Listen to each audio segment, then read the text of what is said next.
face of little distraction. We're not bringing you on board to criticize or to abuse, because the only reason why the distractors are intensifying their shot is so that we will miss our target. At the end of the day, the Rivers people will not ask us what are the court judgments that we have, what are the protests that they want to see resolved. Help us to have enough A's in our report card.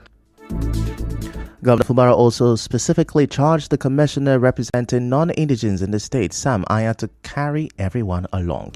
In the meantime, the CTC chairman of Obiakpo local government area, Chijoke Huo, is praising Governor Fubara for the opportunities given to youth in the state to serve in various leadership positions.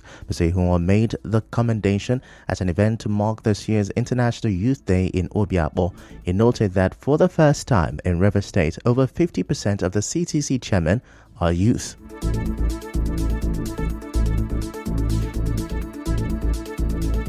Because the government knows the power of the young people, they are now giving us our future in our hands. So I want to assure of us that we will not disappoint you. The little we do to support our people who are going to do it. You can see that the man who was giving advice is a young person. Before that, you will see somebody there come and be a special advisor.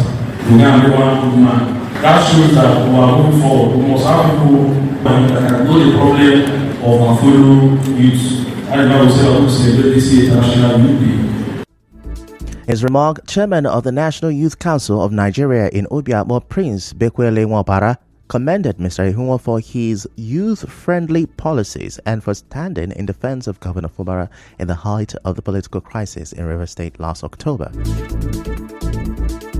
For all what he has been doing for the good people of Obiakpo local government, especially the youth. His usefulness appointed a lot of our members into his executives, as over 80% of members of his executives are Obiakpo youth. His usefulness has been being a light and a good role model to Obiakpo youth, as he has over the years provided good leadership for Obiakpo youth. He is a lover, a defender of democracy and good governance. He is a man who stands for equity and justice. Obiakpo, our correspondent reports that Mr. Bekwele Nwapara also endorsed the Obiakpo CTC chairman as his preferred chairmanship candidate for the 5th October local government election. In another development, the River State Independent Electoral Commission, RISIEC, has refuted claims that the local government election scheduled for 5th October will be postponed until a court order is lifted. The Commission, in a statement by its chairman, retired Justice Adolphus Enebili, clarified that it has never issued any such statement and advised the public to note that the local government elections timetable remains unchanged. Moving on, some lawyers have dismissed a statement by former Rivers APC caretaker chairman Tonio Kocha that the courts lack the power to intervene in internal party matters. It follows a High Court judgment which sacked the 7-member executive he led and reinstated Emeka Bekee as the leader of the party in the state. Speaking on this, a constitutional lawyer, Richard Nwokocha, says a section of the Constitution gives Nigerians the right to seek legal redress in court if their rights are violated, regardless of party constitutions. Professor Nwokocha of the Rivers State University explained that the claimant, Emeka Bekee, and others approached the court to protect their rights. He said the court is legally empowered to hear and rule on the case. Under the Chapter 4 of the Constitution, which deals with the fundamental rights, a person who feels that his rights have been affected is entitled to approach the High Court under Section 46 of the Constitution, and the court is constitutionally empowered to hear him and give appropriate orders to protect his fundamental right, which has been adversely affected or which is threatened. Notwithstanding what the party's constitution says, there has been this much talk about private party affair. Similarly, another lawyer, Idris Abayomishe, who told our correspondent that a court has the jurisdiction to intervene in the internal affairs of a political party if the party fails to adhere to its own constitution. There are exceptions to that judgment of the Supreme Court, which says no court should interfere in the internal affairs of a political party. The court will not allow that party to overnight overturn its rule against the election of a set of persons who are acting as the executive of that party. Not even the party can cut short the terms as set down in the rules and regulations, especially that of the constitution of that party. So in that case, as it is in this case, as it was ruled on, definitely the court has the jurisdiction.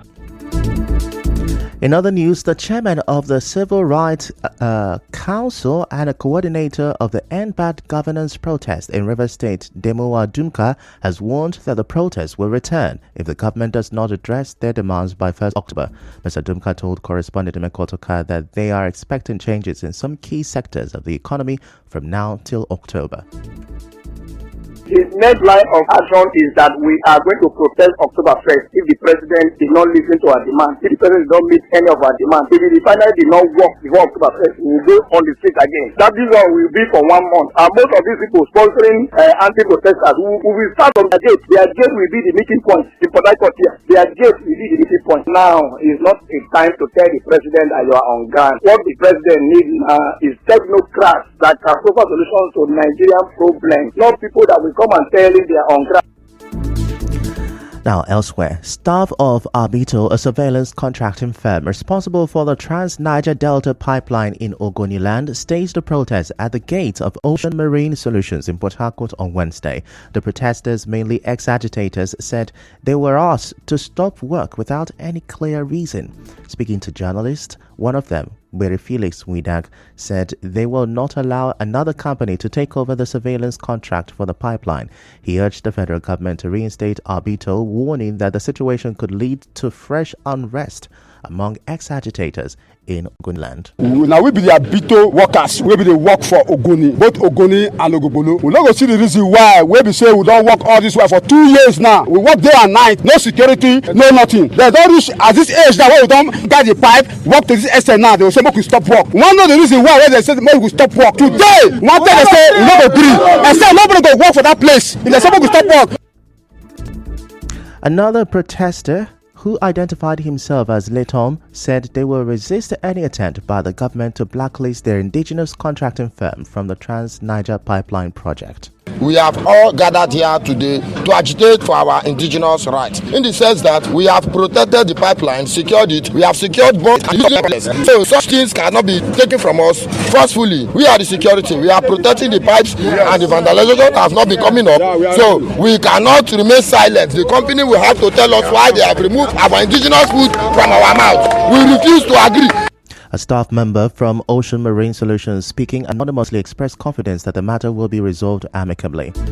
In another development, the General Superintendent of Deeper Christian Life Ministries, William Kumuyi, has called for dialogue and collaborative effort in tackling bad governance in the country. Dr. Kumuyi made the call during a press conference shortly after arriving at the Port Harcourt International Airport for the Change Makers Initiative International Program. He tasked youth to shun violence. If we can harness all our efforts and energy together, the youths and government, knowing that we all have the right constitutionally to bring a change, so we'll get together, we'll brainstorm and we'll strategize. If this is not working, will this work without any kind of grievance or retaliation or destroying anything? We're not at anyone. All we want is a better country. We'll have it eventually. Pastor Kumuyi also spoke about the essence of the Change Makers Initiative International Program. This is for humanity, and we want to leave the world, our community, better than we met it. And it will apply to people in different ways. First of all, I might have to change my attitude, I might have to change my mindset, I might have to change a lot of things. And when those changes come together, it changes the person, it changes his interaction with people around. And when those changes are made, we'll see a national change, we'll see community change, and we'll go ahead to see global change. Also, the state chairman of the Pentecostal Fellowship of Nigeria, Menaibi Dagogo Jack, and the River State chairman, Council of Traditional Rulers, Chike Nwalunwodo, represented by the paramount ruler of Banga Kingdom, Suwanu Baridam, spoke. This program is quite unique and timely. If you take a close look at the society today, youths will not hear their fathers, will not respect their leaders, corruption everywhere, all sorts of social vices. Even faith itself is failing in the church. And our Father in the Lord is coming to River State so that new models and new ideas that will create change will be introduced to us. The man of God is in the state to come and bless the state, and it's a duty of all of us to be in attendance, both men, women, and fathers and sons in the state, to be part and parcel of this program. Our correspondent reports that the program will be held between August 15th and 20th at the Yakubu Gowon Stadium, Elekahia. Still to come, House of Reps withdraws bill prescribing jail term for refusal to sing national anthem. Stay with us. I have a dream. I have a dream too.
Info.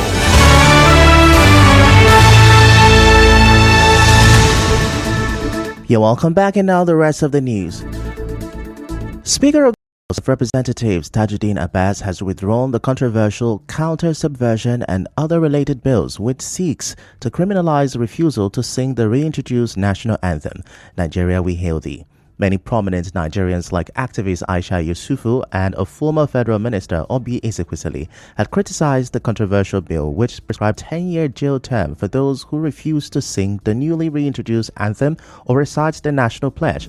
While Mrs. Yusufu said she would rather choose 20 years in prison than sing the new national anthem, Dr. Ezekwesili in her tweet said the bill had shown how unserious and irrelevant the lawmakers are to the Nigerian condition.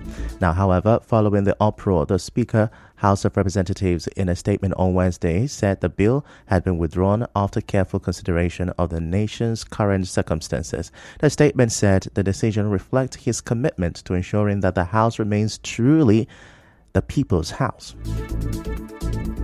In other news, 3 more contestants qualified for the next round of Nigeria Info's I Beg to Differ debate tournament of champions yesterday.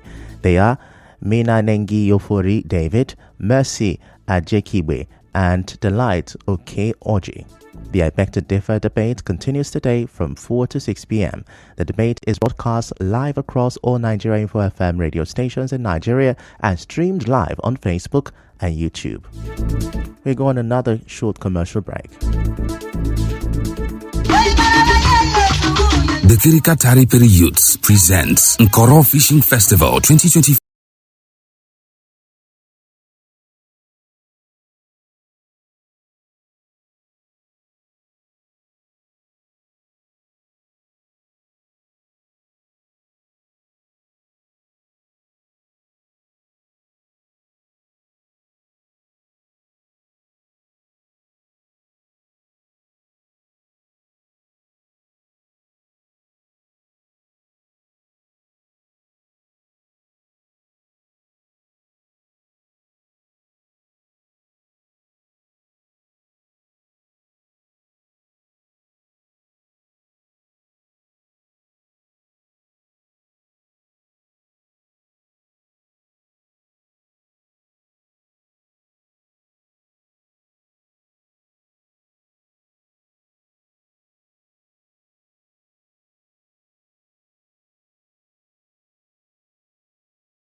In parts of Africa, a public health emergency of international concern.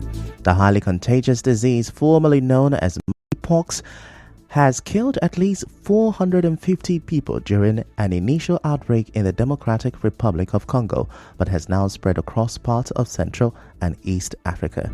On the news this morning, you heard new rivers commissioners and special advisors have been assigned their portfolios.